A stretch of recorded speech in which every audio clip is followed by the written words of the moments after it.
Welcome to the Sense of Soul podcast. We are your hosts, Shanna and Mandy. Grab your coffee, open your mind, heart, and soul. It's time to awaken. I'd like to welcome a special guest, Anisa Fascine Watts. Anisa is the author of the Casborn Creoles of Louisiana, Legally Divided in Black and White. She is also my long-lost cousin, and I am so excited to be able to finally share this story. How you doing? I'm doing well. How are you? I am Trying good. to get my camera together. Anisa, this is Mandy. Pleased to meet you, Anissa. You too. You know, and I just kind of want to go back and just lay this out, how I even know Anisa. It was divinely guided. I took my DNA test. Mandy and I, we were actually out with the girls on the highway when I got my test back. I wasn't really that surprised that I had African blood in me. I mean, I'm from Louisiana. I mean, Right. In my generation, that seemed to be definitely possible. We have dark people in my family. We have light, we have curly hair. It's just, Exactly. it's like, we've got characteristics that if I was going to tell anybody my results and share this with the family, that I kind of needed to have some more information. I remember that. I was like a 6-month-old sitting in front of a computer at the time. I had no idea how to access or really do ancestry at the time. I decided to build my tree to find out, which side it was. I absolutely assumed it was my papa side. I mean, my mom grew up in the French Quarter. Her mom did, and supposedly her mother did. And that is what we knew. My papa, though, being a trawler, he was always, quote unquote, down the road. So we assumed it was him right away, which his family too, but not as much.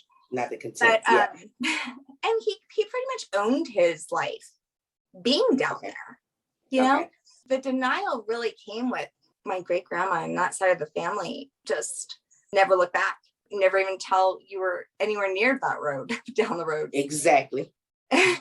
So I can't put together my tree. I can't get past my mama. I'm kind of seeing some things like, it's like, oh, well, that looks like that might be my mama's family, but that's not my great grandma's name. I don't know who that lady is. So I Google search, and I'm also reaching out to some of my DNA matches, which I had over 900 matches of DNA of people never heard of. And a lot of them had the same last name. Right. Which Spelled a little confused me, different. and none of them were mine. And so I did call my cousin. I said, who are these people? And she's like, they're French Creoles. So I'm Google searching, and up pops the Casborn Creoles of Louisiana, Legally Divided in Black and White by Anissa. And wow, I said, why would she have my grandparents' name in this book? I'm just going to go ahead and email her. And actually, I did find the email, Anissa. Mm-hmm. I still have it. She had just released this book 2 weeks prior to me finding out this information. Had I discovered this 4 weeks prior, I may have never even found her book. It's amazing. So, it is. And Divine you helped me build this tree. You had me sit down and you told me some things about my family. I was thinking, what? What? I think you have the wrong people. She knew about things that really have not been told. And that's interesting, because coming from where I come from, it was always the buzz. We knew, we didn't know how, we didn't know why, we didn't know what the real deal was, but we always knew. This story, amongst some other experiences and stories I've heard in my life, has me very intrigued on like a psychological level. Denial, like how the brain can deny what they see, what it brings in, what it processes. Like denial is so deep, weird, and awkward and crazy. So denial in a good facet versus denial in a negative or a bad facet.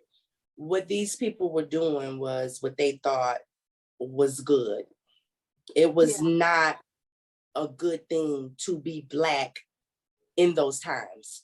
And America has reduced itself to Black and white still today, in this day and time. on applications they ask, I you know. know, what I'm like, should there's it not matter? enough boxes. There is not What should enough. it matter? The color of a person's skin, and they say for statistical purposes. So whose statistics?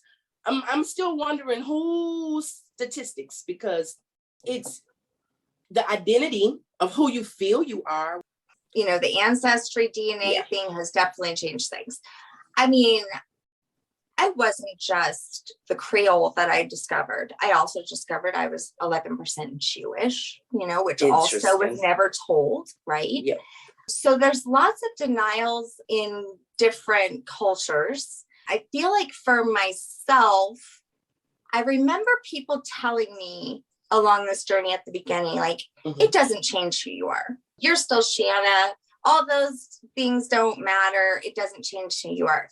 And I wanted to think that at first, but it did change who I was, because I realized that everything they had gone through for me to be who I am today, it does matter. And so once I learned the stories and once I understood and went through it all, it absolutely changed me. And really, it changed me for the better. And it usually does. It usually does. If you're searching for answers to something that is really not truly a negative thing, again, perception. Some people may take what you found out extremely hard. It may be a negative impact on them or their life or what they consider their life to be. You know, it's just all been a lie or whatnot. But truth of the matter is that we're all human. And if you're a good person and you have a spiritual side, and if you have your identity together for the most, and you go in just to have certain little answers, it can do you a whole world of good. And it really can bring people a lot closer together instead of pushing them further apart. I think it'll bring a lot more people together. Oh, I mean, I gained a whole big family, including you. Yes. Can you explain how it is that you came to write this book? So we were told as children that my great-grandfather came from France, Spain, Italy, somewhere. The story changes over time. And he came on this ship and he got involved with this Black woman, and he somehow was able to marry her, or, you know, be with her, marry her. And that's where that side of my family came from. It fit for years. It fit generationally for years. It described why they were biracial to an extent, or somewhat mixed, or considered mulattoes for a long time. It also fit with the definition of Creole, you know, a descendant of a French or Spanish settler in Louisiana or in America. I mean, the story fit. And I just thought that, like my dad's side, we could trace his ancestor that entered from Spain, and he married a white woman first. And then when she died, he married a Black woman, or had a relationship with a Black woman, because the marriage is tricky as well. His placage with her, you know, was after his wife's death. So you hear in school in Louisiana and in America, Blacks and whites didn't mix then. It was illegal and different negative things. And you grow up thinking about all of this negativity that has been placed on being biracial in America. It makes you think, it makes you wonder, do I come from all of this negativity? It doesn't always come from negativity. I don't want to take away from anyone else's story, because negativity is in the eye of the beholder. But what I mean is that every biracial person that walks in America doesn't come from a story of rape. Every person who's biracial in America doesn't come from a story of slavery. My father has no slavery in his American ancestry, and he does not identify as Black in America. He doesn't. And identifying after you grow up and you become who you are, and what do you identify as, or were told you were, and who you feel you are, really is in a sense of who that person is. And I just wanted to know who I was. Who am I? How does any of this fit in my life. And then you said, correct me if I'm wrong, but growing up, you were the darkest in your family. I am. Puts And a how whole that- spin on the black sheep. Yes. You wondered that too. I mean, so Called me. you also experienced probably different than your sister. I did. It was My a lot life was lighter. different than my sister's. My life is different than my brother's. I married someone black. My children are the darkest of the grandchildren. My grandchildren are the darkest of the great grandchildren. And it's different. And I'm not saying that they don't love them or they don't love us. I mean, I got a call from my father not long after I released my book as well. And he was like, well, you know, these people emailed my wife from Ancestry DNA and you're my daughter. They said you're my daughter. And I'm like, well, yeah, I've been your daughter for 40 years now. Oh, so wow. I mean, was it really in the back of his mind that because I was the darkest, I really wasn't his? And I told you, he doesn't identify. He doesn't identify as definitely not African-American, but he does not identify as black. How did that make you feel when he said that? I actually laughed because I knew and I know from my research and from just experience throughout life that he felt that way. I knew. I'm not going to say he ever told me anything like that or that he ever really did anything that made me feel. I mean, I just knew. Like deep down in your gut, you just know, you know? And I look a lot like my father in my older age. As a kid, I think I looked a lot more like my mom and having the browner skin. My mom and Shanna's mama, they look a lot alike. So it's weird. It skips generations. It comes in and out. Some are darker, some are lighter. I have two granddaughters that same mom, same dad. One is light complected with, you know, like the softer hair, and one is darker complected with not so softer hair. It's, you know, it's a little more unruly. I think you mentioned it earlier. Some come out darker, some come out more curly hair, some come out straighter, and it skips generations. It's really interesting. It is very interesting, to say the least. Yeah. So going back to your story, you started to dig, but if you could share the story about like what your great grandfather went through and why he decided to make the decision that he did. Okay. His grandmother made decisions which was their matriarch for them. Okay. She had married at 16, per my research, roundabout. Dates are tricky too. But round about 16, she married her first cousin, and he was also black. And they had one child together. Per my research, he died. It's tricky. We don't have a death certificate. A lot of people say he was still alive, but just knowing the time, it would make more sense that he had died. And she wound up with a recent widow in the area. And the recent widow in that area that she wound up with, we're talking about the 1800s, by the way, was a white man. And he was a sylph. And which is my mom's maiden name. I am a sylph. Correct. Which was a sylph. So Francois, sylph, Frank. Yes. Okay. They were together. In those times, blacks and whites could not be married. However, they had a system in place, and placage, a plaçage, if you want to say it more in a French tongue. But the placage of this woman with this man is honored as a marriage in that area. In that time, they bore several children, which was my great-grandfather's mother was born to them. And her name is Victorine. So they carried their father's surname. They were baptized, as in my book shown. He went to a Catholic church in America and had his daughter baptized with his spouse, who was black. Well, he was much older than her, and of course he died.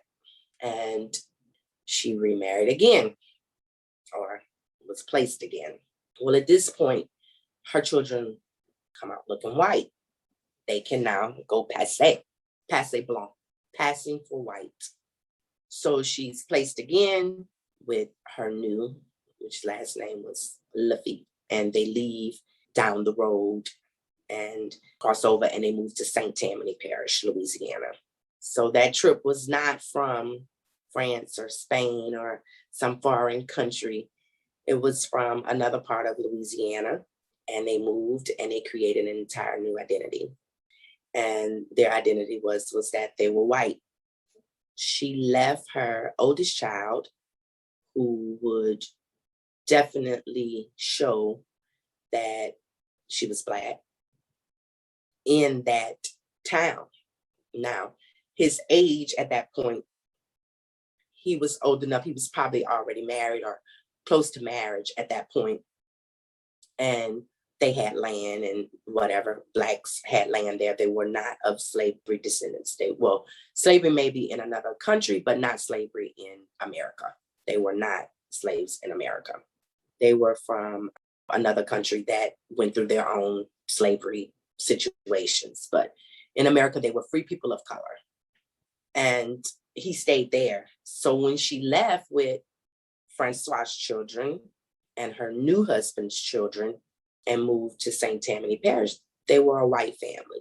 So that's how they did their transition of being white. So they get there, and Darville, which is my great-grandfather, was a young boy at that time. He was taken with his mother and his grandmother over to St. Tammany Parish, and his mother remarried. And she married someone who was also passe blanc, all right? So when she married a passe blanc, she didn't marry a full white man, which is usually the point, is to marry fully white, but he was white enough, okay? And she married him. That line was created when she married him. So Victorine was remarried to an Ordon, but they all were not as white content, and the contents are explained in my book, Mulatto 50-50, and then you can move up into being basically fully white. And this is called How Much You Dilute, by marrying white over and over again. So Darville fell in love with one of her new husband's nieces. So of course they were not related. He fell in love with her, but she was obviously Black because her father married a former slave. Most of Augustine's children chose to marry white people. Okay. Not everybody could. You have to look more white. You have to date in the white realm. So a lot of them owned it and went white. And the ones that owned it and went white, they wound up going all the way to the Supreme Court to get their feelings hurt. That's also in the book. That they were not pure white, that she was Black and she did the change. And, to this day, I go to Louisiana and I see these people, when they still, even with my book written, they won't speak to me. They will not look at me. They will not acknowledge it. Play bingo in the bingo hall with them, and they stay away. They won't even hold eye contact at all, So it is still a secret to them. It is still the denial. It's set in so deep. They don't want to hear it. It's blasphemy to them. It is wrong. Why would she print something like that? I mean, it went to the Supreme Court, people. This is not, it's not a secret. It's just, live in your world and I'll live in mine, but we share the same earth. So anywho, he married someone who you could tell was Black, and she had a slave ancestry, which was really not accepted. And I'm quite sure from the paperwork I've read, Augustine totally did not want that marriage to take place. She had provided him with a white life. Some of her sons just never got married because the men don't change. It was very dangerous if he would have married white. So he needed to marry as light as possible if that makes sense. He was supposed to marry as light as possible, meaning not dark skin, not showing African ancestry. Probably like me. Right. Yes. Oh, yeah. You were born when the change had already been placed. There was no way you were going to marry Black.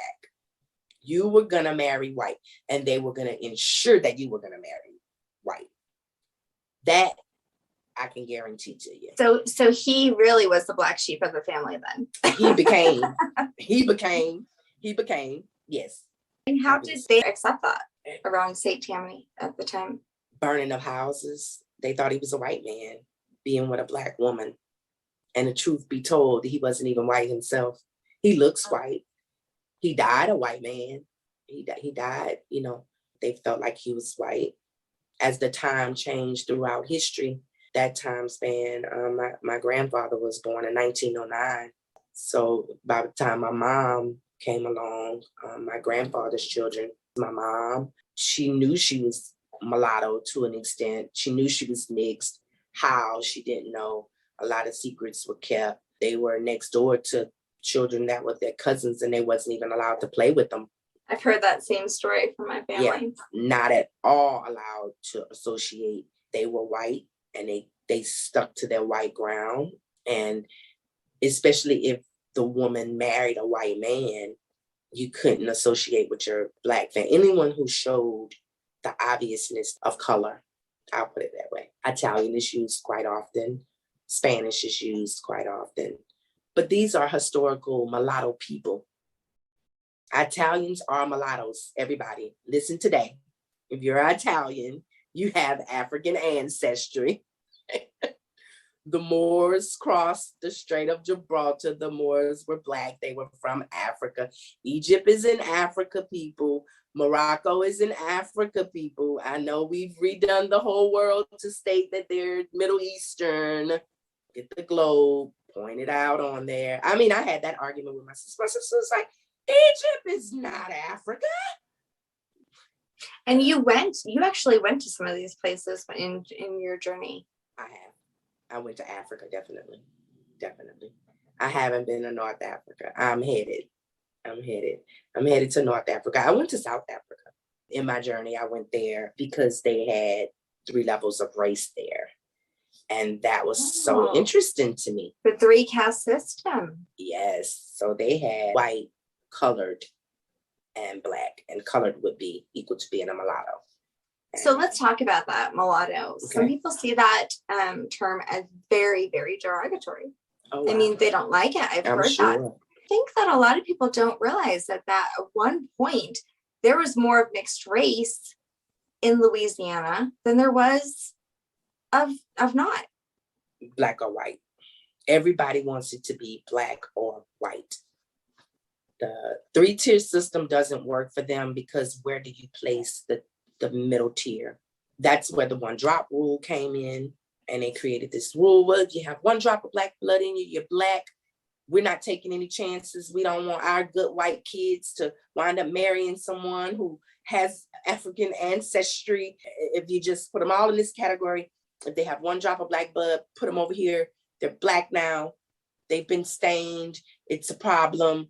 You know, America. It's just easier for them to put everybody in a box. That's why you're still checking a box on your job applications, and you're checking a box on your children's school application, and you're checking a box at your doctor's office to state what you are, who you are, and it doesn't work that way. It just doesn't. I deal with identity now. What is your identity? Who do you identify as? Because for me, I identify as other. I have always identified as other. I will continue to identify as other, period. I'm other. I'm not Black or white. It is not that simple. I am not that person. I'm just not. Growing up here in Colorado, people used to always ask me, like, what are you mixed with? And I was like, what? I'm not mixed with anything. I'm white. What are you talking about? They're like, well, you look like you're mixed with something.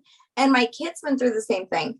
But then after this whole, all these years, when someone asks me now, like, what are you mixed with? They still ask me. I'm like, that is a long story, and I'm gonna need probably like a few hours to explain that. But you know what's really interesting is that I'm more German than anything. And I was very foolish to believe and think that German had only come from my father. Now knowing, you know, coming from Ambrose Haydel and some of the Germans who were on those same boats as the French. Yes. And who knew there were German Creoles? I mean, like, and that's what my new journey is. It's my German Creole side. Well, I'm going to definitely like that one because I'm not sure if we have that same line, but I do have Manuel Andre in my tree. Yes. And, you know, and I'm not proud of that. And some of those things were really hard to swallow. To read. You know, how did you deal with that? That wasn't a direct of mine. It was not a direct ancestor of mine. I think I went through it with you. I just never really, I didn't have to deal with slavery in that portion of my direct line. That book totally does not touch on the fact that he married someone with a slave history. Is where the slavery came into that line. But it was after slavery was over. It was, you know, something totally different. And that's a whole nother book that they want me to write, but I need to do one for my dad's side first.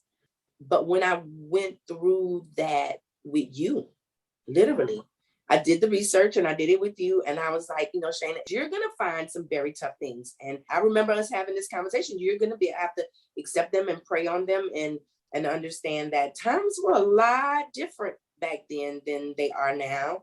And things that our ancestors have done, whether it have been good or bad or whatever, it's just about knowing the truth and about how to prevent it from happening again and how to protect yourself as a human being and your soul, your mind moving forward and dealing with the public and dealing with some of the things that we're seeing in today's time. I mean, it breaks my heart, some of the things I see.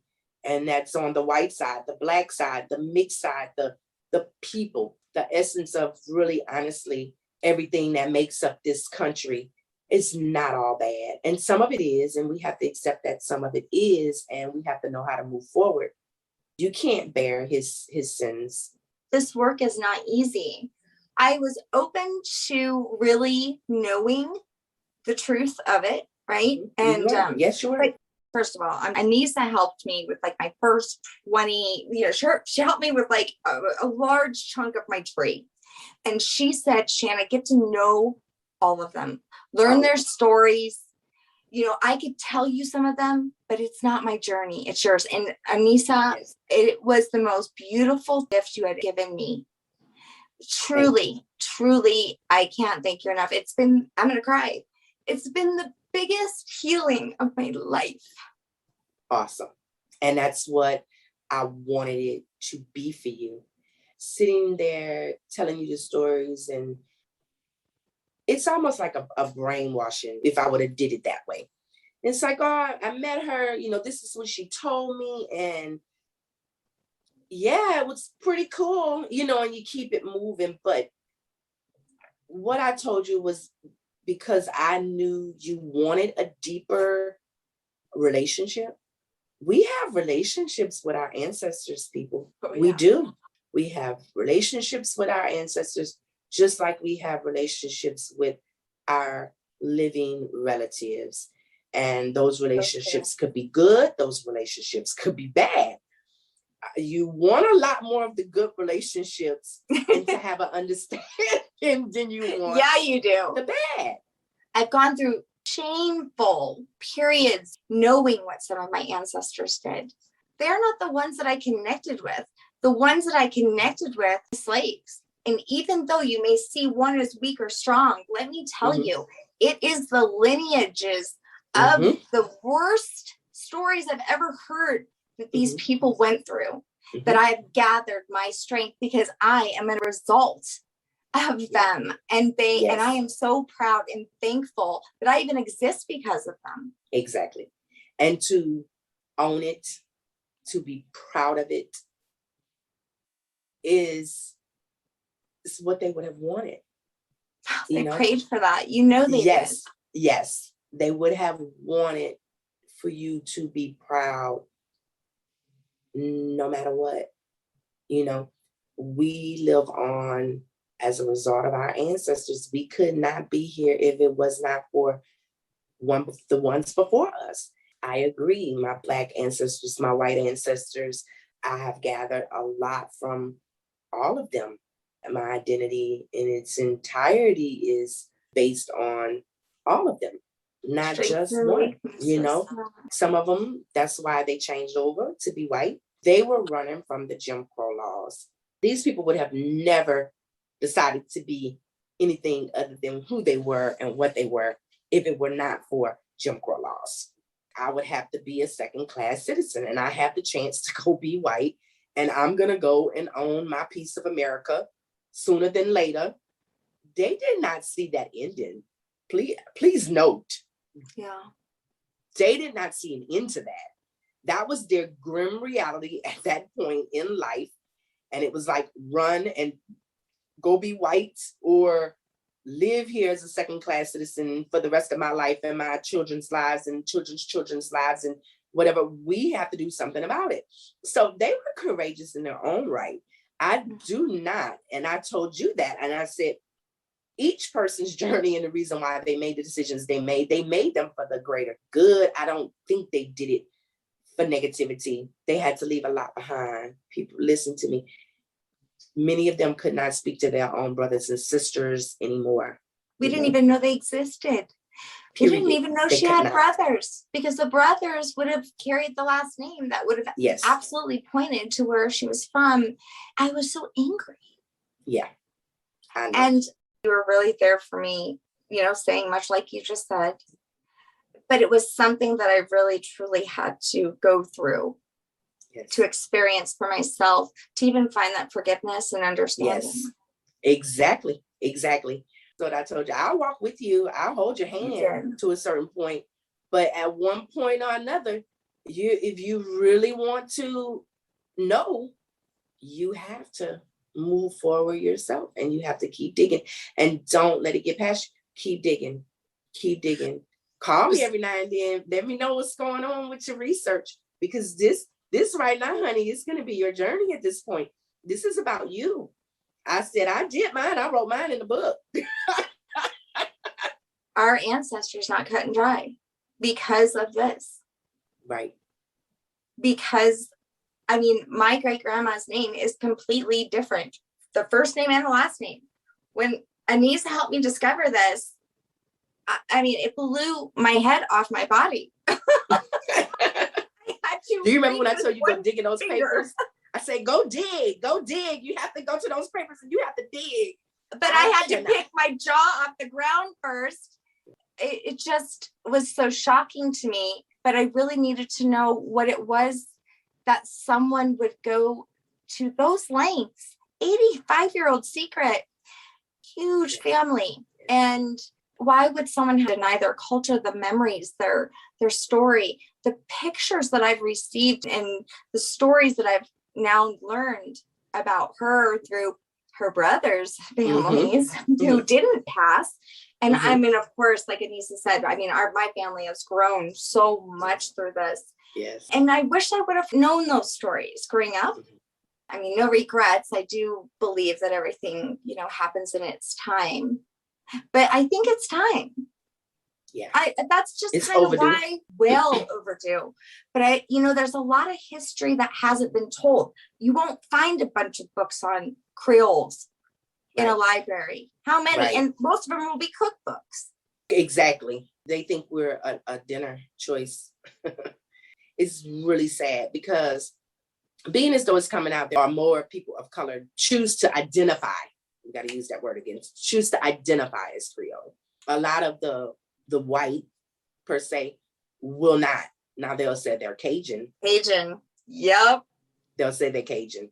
So it's an interesting spin on words. And I've learned so much through Shanna's journey because I had no idea what either one meant. I had no clue. Like there's a lot of this history that I was so clueless to.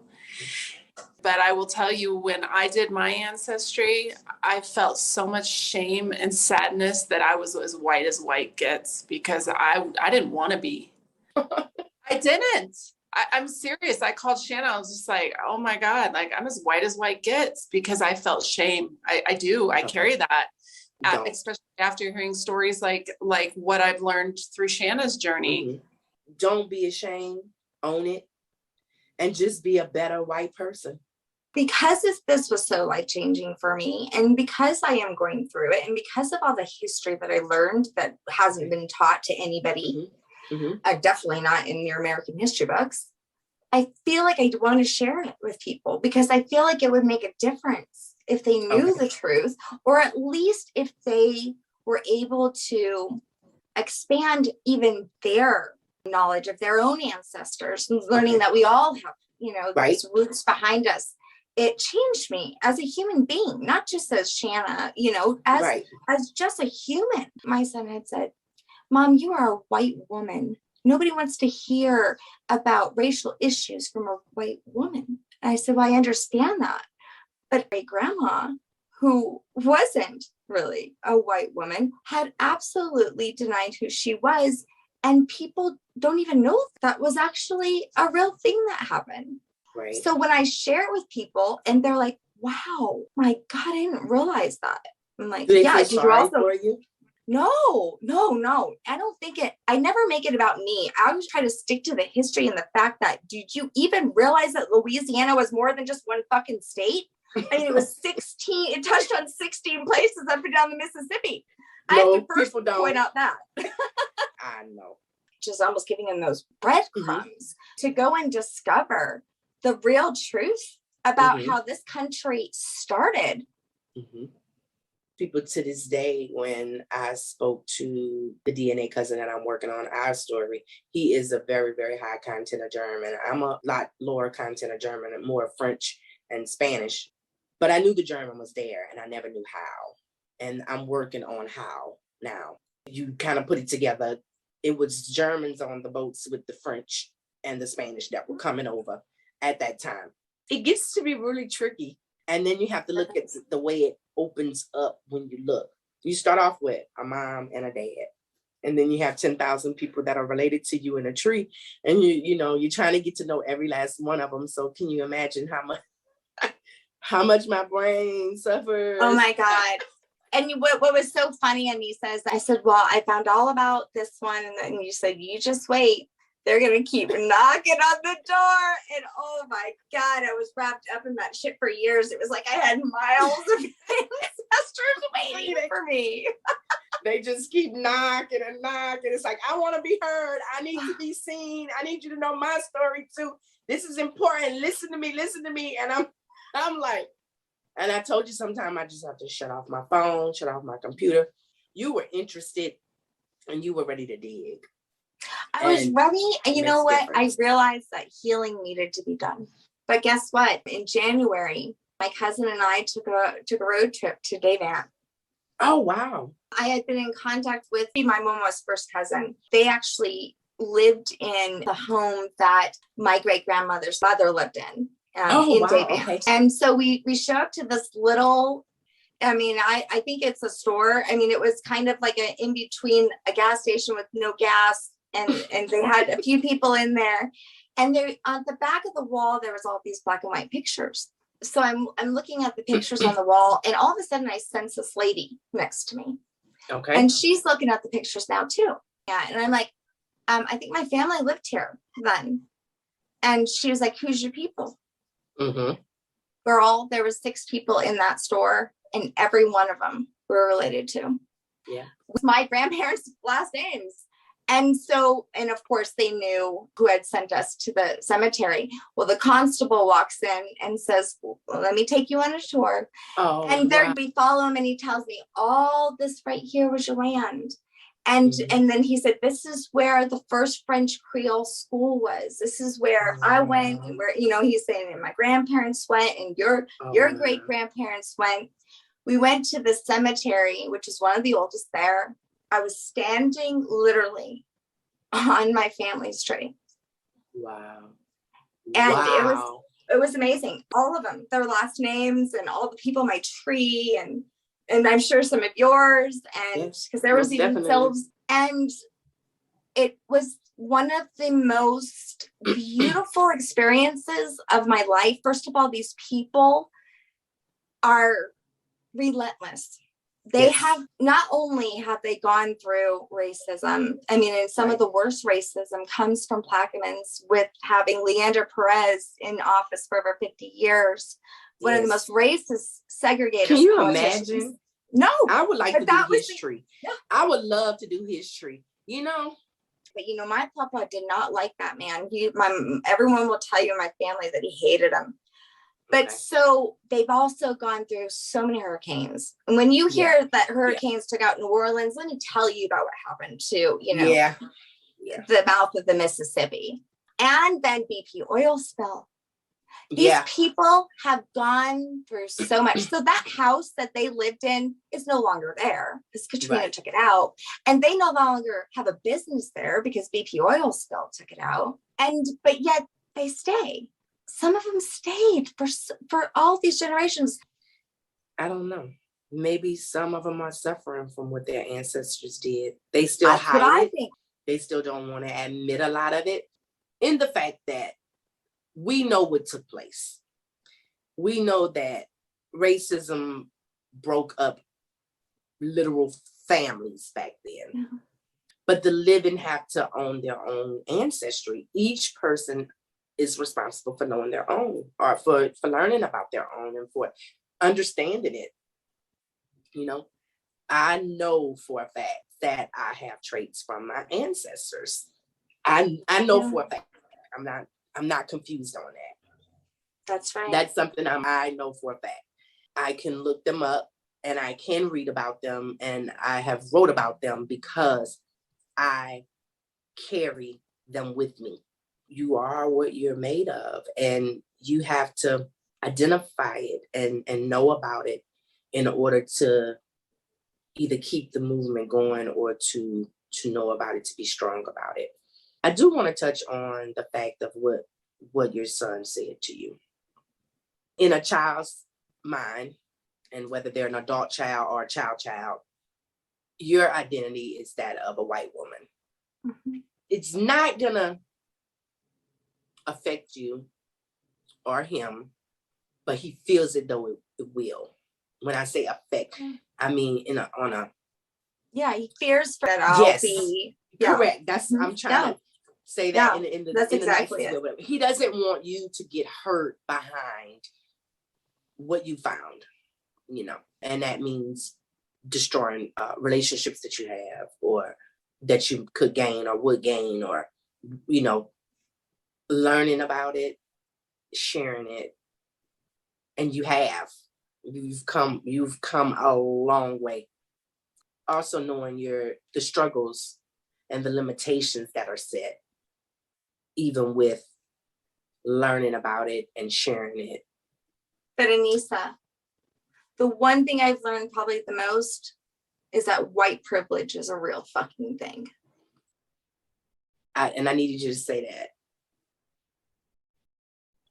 And that, to me, is one of the reasons why I want to speak out. Because if you ever fucking thought that maybe that wasn't a thing, I am proof.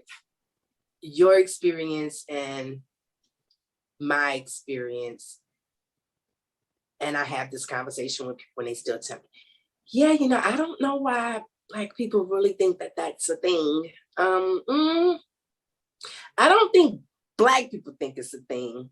In America, it is a thing. It's the darndest thing. It has to affect white America in that facet in order for change to come. Okay. And I say that because there's a story of a young white woman from Michigan who went down south to fight during the Martin Luther King era, the civil rights movement. Her name was Viola. But Viola was killed during that time. She was killed. And she is historically famous. She is a white woman from Michigan, where I actually currently live.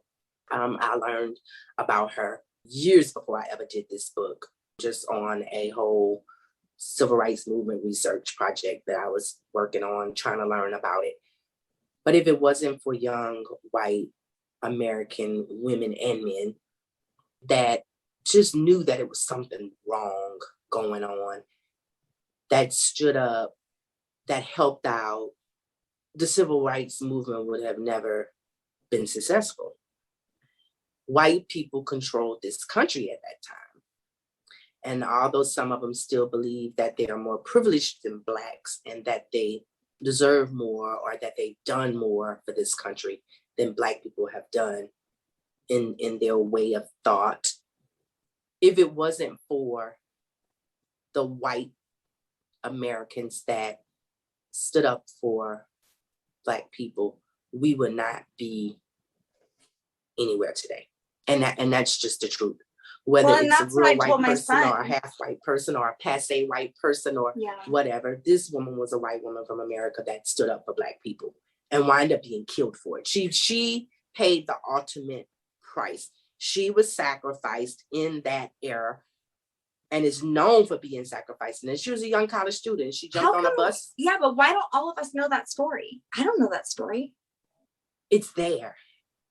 It's there. It's in the history. It's the innuendos are in all of the movies you watch and in all of the books you read, and it's there. And just like your ancestors, in order to find out about it, you have to seek it, you have to research it, have to find it. And that's just the librarian in me. Before I was even a librarian, the reader in me, the researcher in me, the person that dug and went beyond what I was told and what I was taught, and I need to know more and I need to find it and I'm gonna dig for it, because all white people are not bad, all Black people are not bad, and definitely all others, myself included, are not bad people. We all can make mistakes. We all can do something that's not always perfect per se. But to say that the color of someone's skin makes them more perfect or better than another is the most ignorant and derogatory thing that could ever be spoken or said, and it's hurtful. It's really hurtful, It's ridiculous. Viola Greg Luzzo, Liuzzo. Yes, that's her. She was murdered by members of the Ku Klux Klan. Mm-hmm. Yeah, she was a activist in the civil rights movement in the 1960s. Yes, she was. Wow. Yes, thank you for her up. I'm gonna thank you. Please for do. Read about her. See? She's That's the thing. She's one of the people I idolize in American history. Well, there's also another one, a young white priest, for lack of better, may have been a reverend, who was murdered. I do know that story. In Alabama because he came down to support the efforts of the civil rights movement. The control and the sickness of racists is satanic. What would you like to see changed in the history books, in the education, in the schools? What would I like to see change? I would like the truth to be told. That would be amazing. You mean not just a little paragraph? I didn't start learning a lot of the truth. Exactly. I didn't start learning a lot of the truth until I started finding my own truth. I had wonderful professors. I went to a Catholic college here in Michigan. Yeah, we can talk about that all day. Yeah, I went to a Catholic college here in Michigan. I don't practice Catholicism. I was born and raised Catholic. But come on, you got to tell the story about how you went to the archdiocese. You went up in that church. Trying to get those documents. Not today. She's an investigator, put it that way, and she did a lot of freaking work, and I know that has impacted. I still need so them. many. I need them for a few more documents, and after I get those documents, we'll talk about that one. Okay, I promise. Talk about it. I love you. We will talk. But you know what, Anissa? What I told my son was this: not talking about it, son, is the problem. It is.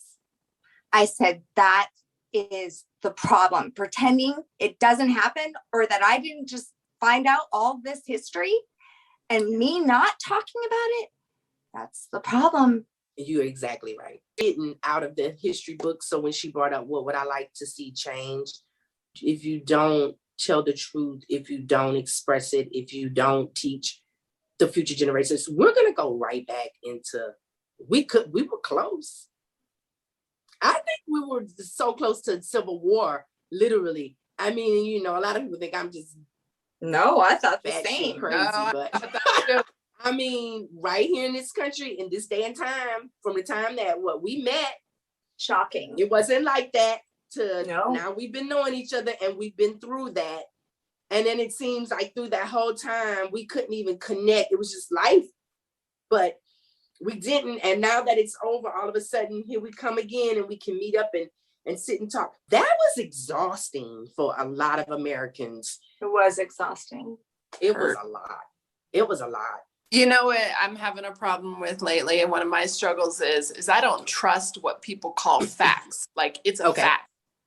What are the facts? How do we know that anything's a fact anymore when we have people higher up that control everything we can see, get access to? I don't trust fucking any of it. In this actual research, you bring up an excellent point, because Shanna and I, in her document search, were literally able to pinpoint the documents that were used to change Black to white. Now, this is interesting because a lot of times you don't find the actual documents. But for some reason, in her case, I was like, Shanna, I think you can do this. I think you can do this. Matter of fact, we were led. We were led. We were, honestly. I said, you and I held hands. Somebody held our hand through that. Shocking. I mean, literally, you could actually see a line through one last name and replaced with another last name. Exactly. I mean, and it was not even her maiden name. It was her mother's maiden name. It was. I mean, the proof was so black and white. That was. My son was living with my mom there for 6 months. Mm-hmm. Mm-hmm. And he moved back. He did not move back because he doesn't love New Orleans or he doesn't love his family.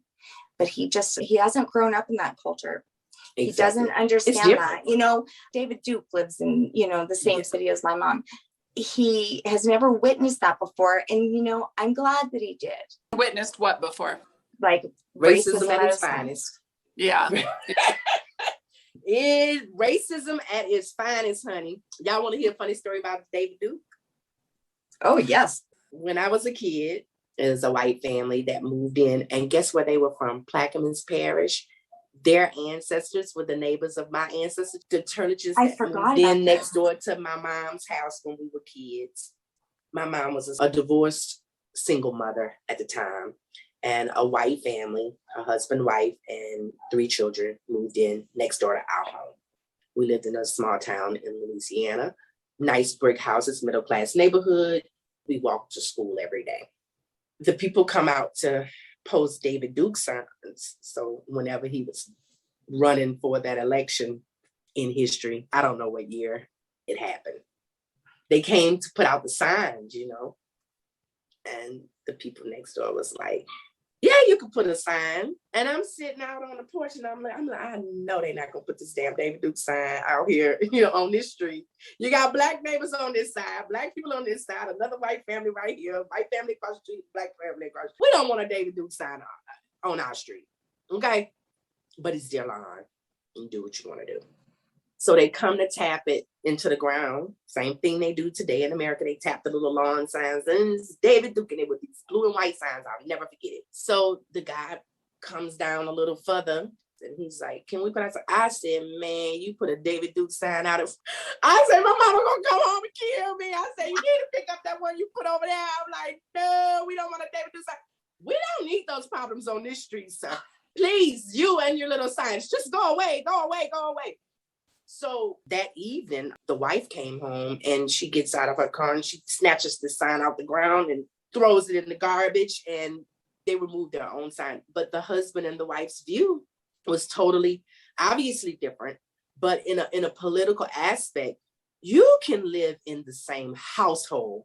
These people's ancestors was the neighbors of my ancestors, guys. Listen, what's going on in your life, in your household, in your world can come back around. Oh, well, you want to hear the craziest story about Mandy and her ancestors. Okay. So the Putman sisters accused my ancestor, okay, Ann Pudiator, of being a witch. And she was 70 years old when she was hung as a witch. Salem area? She was one of the 20 that were hung in the Salem. Okay, go ahead. I'm a historian. I'm sorry. I know a lot. Oh, no, it's all good. Okay. Then Shanna and I did a retreat here in Colorado, and there was 2 girls who joined our retreat, the Putnam sisters, and Shanna found that the Putnams were in their ancestry. So us 3 are sitting around doing like some energy work in Colorado in the mountains. Like, what are the odds? What are the odds? It happens. So you see, what I'm saying, a lot of people think I'm like crazy when I say these things. Historically, it comes back around. It's gonna touch somewhere. If you can find it, that was one of your pivotal moments. You found it. You found your cross. You found that cross to bear. You actually knew. You understood. You knew the story behind it. You knew. Do you know how many people are walking around lost in this day and time who has no sense of who they are, where they came from, what it really is, what has happened, what has been done? It's crazy. But that's because amazing. Then once you know, then you get to choose to change. You can look back and say, this has been happening for generations. And this shit stops with me. Right here with me right now at this moment. Yes. And acceptance of differences is what America needs to focus on. But the greed of the old money is what we are still living under a curse from that. Ugh, facts. Slaves have never got reparations. Slaves, and we took in a whole nother country's issues and gave their people reparations at times. And it didn't even happen here on this soil. It had nothing to do with this country. And something that you did to a whole race of people that live here in your country today, you won't even acknowledge. You never gave reparation, It's kind of sad. Do you know that I read something, Anissa, that by the year 2055, I think they predict that everyone will be an other in America? And I agree. I think I've always seen that as the turnout of what would happen. Let's talk about that. It happened in France for the most part at one point in history. It's happened in Spain, one point in history. It's happened in Greece and places like that. They are others, guys. The majority of those people are others. Why would you only want to be one thing? I don't know. When you do your ancestry and you realize how many, my ancestors are long, and I've done I've helped a lot of people do their trees, and I've never seen anything so colorful. But you know what? I'm connected to all of those people all over the world. Mm-hmm. That's beautiful. You have a really interesting mix with your father, especially, and just I got some trauma, girl. I know it's so amazing. It's amazingly you. It's amazingly you. It is what it is. It is. We're human beings. That's right. All of us. We're all human beings. We're part of one race. I need for people to understand this. We're all part of one race. We're part of the human race. That is really, truly the only race. There is no difference in any of that makes anybody any different. All of the studies that were performed and all of the stuff in the cranium and the this and the whatever. And ridiculousness. Okay? Ridiculousness. Interesting, but I wrote about that. I do a thing called Raw, and I wrote about the time I sat with my brother's master sergeant. Okay. And my brother was killed in 2007 in Iraq and was right next to him when it happened. And I'll never forget his sergeant telling me he wanted to go live in Afghanistan. And this was after he'd done 8 tours. And I thought to myself, why in the hell would you want to go live in Afghanistan? I thought he would want to never leave American soil again after what he had seen and the things that he'd done. And he said, Mandy, those people are so kind and they're so hospitable and they're so grateful. So in my writing, I talked about how his stories made me realize that those people, those are our aunts and uncles right now over there that are afraid to come out of their home, that are falling off of airplanes. Those people are our aunts, our cousins, our neighbors, our friends, our uncles, our mothers, our daughters. Humans are human. People are people. Yes, they are. Yes. Period. It is. And it's that thought process that if America could get there and realize that we're all of one race, we're a human race. And if you could just love one another for your likes and your differences, you know what I mean? And just keep it moving, the world would be such a better place. It would just be a better place. My in dream. Its entirety. And mine too. True. And I think it will. The thing is that people don't realize that this is still new. The racism in America is new. People don't think about all of this. They think it's so old and it doesn't, oh God, get over it. So long ago. It wasn't. It's still happening. So it's gonna take time to heal. You cannot just put a Band-Aid on shit. I agree. And America bases a lot on that 12-step program. Always hear that the first step is admitting that there is a problem. Always. There is a problem. America needs a 12-step program designed. Yes. To get us out of this mess we're in with understanding, not understanding. And each person that walks into that 12-step program and admits that there's a problem would be able to walk through the other steps to heal and to understand and to move forward. It takes about a 12-step program. I don't know the other steps. So step one is that I admit that I am powerless over alcohol and that my life has become unmanageable. So I admit that I am a racist and I am ignorant to the fact that we are all of the human race and it has taken a power over me. Amen. You know what I mean? What? I mean, just work out a 12-step program for them and get them on their way to being better human beings. All right, because that creates change. I'm on it. It does.